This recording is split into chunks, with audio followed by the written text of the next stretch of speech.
देखिए, हम विश्वगुरु बने या नहीं, ये बहस का विषय हो सकता है, लेकिन एक सच्चाई से कोई इनकार नहीं कर सकता। हम धीरे धीरे लाइन प्रदेश देश जरूर बनते जा रहे हैं। कहीं गैस सिलेंडर की लाइन, कहीं पेट्रोल के लिए लाइन, कहीं नौकरी के लिए लाइन और कहीं राशन के लिए लाइन। लगता है जैसे इस देश में समस्या से पहले लाइन ही खड़ी हो जाती है। और यही वजह है कि जब ईरान और इजराइल के बीच टकराव बढ़ा तो उसका असर हजारों किलोमीटर दूर इंडिया में भी दिखाई देने लगा और एक बार फिर लोग कतार में खड़े नजर आए। फर्क सिर्फ इतना है कि इस बार कतार गैस सिलेंडर के लिए है। आप खुद से सोचिए, एक तरफ दुनिया टेक्नोलॉजी पर बात कर रही है और दूसरी तरफ एक गरीब मिडिल क्लास आदमी 14 किलो गैस सिलेंडर उठाए तपती दोपहर में लाइन में खड़ा है। किसी के कंधे पर सिलेंडर है तो कोई इसी सिलेंडर पर बैठकर अपने नंबर का इंतजार कर रहा है। आज के डिजिटल भारत में मोबाइल पर गैस सिलेंडर बुकिंग करना सिर्फ 1 सेकंड का काम है, लेकिन असली सवाल ये है, जब सिलेंडर घर तक पहुंचने की बात आती है तो दिनों दिन इंतजार क्यों करना पड़ता है। लड़ाई तो इजराइल, ईरान और अमेरिका के बीच हो रही है और मिसाइलें भी उसी जमीन पर गिर रही है, लेकिन उसकी असर का गूंज हजारों किलोमीटर दूर इंडिया की रसोई तक क्यों पहुंच रही है। अब सवाल यह भी उठता है, क्या ऐसा सिर्फ इंडिया में ही हो रहा है या फिर दुनिया के दूसरे देश में भी।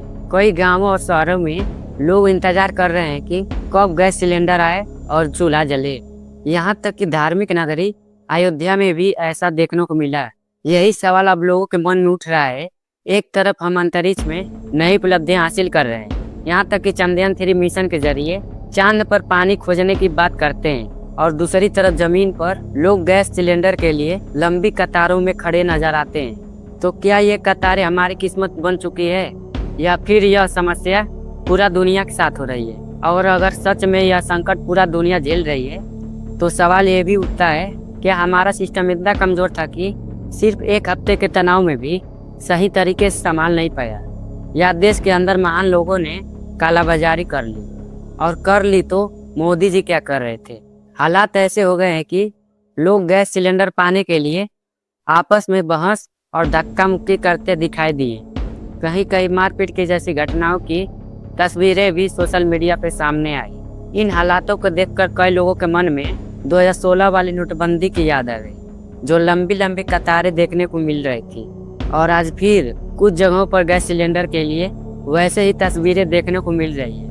कई जगहों पर लोग अपना काम धंधा छोड़कर गैस सिलेंडर के लिए लंबी कतारों में दिखाई दे रहे हैं। जब कोई व्यक्ति पूरे दिन लाइन में खड़ा रहता है तो सिर्फ समय नहीं जाता, बल्कि उसकी रोज की कमाई पर भी असर जाता है। लेकिन सबसे बड़ी सवाल अभी भी बाकी है, आखिर स्थिति क्यों पैदा हुई और इसकी असली वजह क्या है। इन सवालों को समझना उतना ही जरूरी है, तभी हम इस पूरे संकट की सच्चाई समझ पाएंगे। तो इसका जवाब एक बेहद अहम समुद्री मार्गों में छिपा है। मध्य पूर्व में एक समुद्री मार्ग है जिसे स्ट्रेट ऑफ हॉर्मुज कहा जाता है। दुनिया का बड़ा हिस्सा तेल और गैस इसी रास्ते से गुजरता है। जब इजराइल और ईरान के बीच तनाव बढ़ा तो इस पूरे क्षेत्र में तेल और गैस की सप्लाई को लेकर गंभीर खतरा पैदा हो गया और ईरान इस रास्ते को बंद कर दिया। यही वजह है कि दुनिया भर के ऊर्जा बाजार में हलचल मच गई है और कई देशों में पेट्रोल और गैस की सप्लाई को लेकर चिंता बढ़ गई। इसकी बड़ी वजह से आम आदमी जो है परेशान है। मिसाइल वहाँ गिर रही है, लेकिन आज हमारे देश के माध्यम लोगों पर पड़ रहा है। यही असली सवाल खड़ा होता है, जब दुनिया के किसी कोने में छिड़ी जंग हमारे घर की चूल्हा बुझाने लगे तो हमारा बैकअप सिस्टम कहाँ है। क्या हमने ऐसे हालात के लिए कोई मजबूत तैयारी की है या फिर आगे सब कुछ भगवान भरोसे छोड़ दिया गया है। एक गांव में कहावत है, न खाए न खाए देव, लेकिन ये नेता और कुछ कर्मचारी सब मिलकर मजबूरी पर खा रहे हैं। ये लोग नोटबंदी पर भी खाए थे और इस समय भी जनता की मजबूरी पर लूट कर खा रहे हैं, और इससे फर्क पड़ता है केवल मध्यम वर्गों को।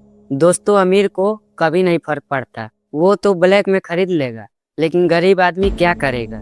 तो सवाल अब वही है, जंग हजारों किलोमीटर दूर हो रही है, लेकिन उसकी आग हमारी रसोई पर क्यों पड़ रही है। क्या यह सिर्फ अस्थायी संकट है या हमारे सिस्टम की बड़ी कमजोरी है। जवाब जो भी हो, लेकिन इतना तो तय है कि इसका सबसे बड़ा बोझ आम आदमी ही उठा रहा है। आप क्या सोचते हैं, क्या यह सिर्फ वैश्विक संकट का असर है या हमारे सिस्टम की कमजोरी। अपनी राय कमेंट्स में जरूर दें और चैनल को सब्सक्राइब करना ना भूलें। धन्यवाद।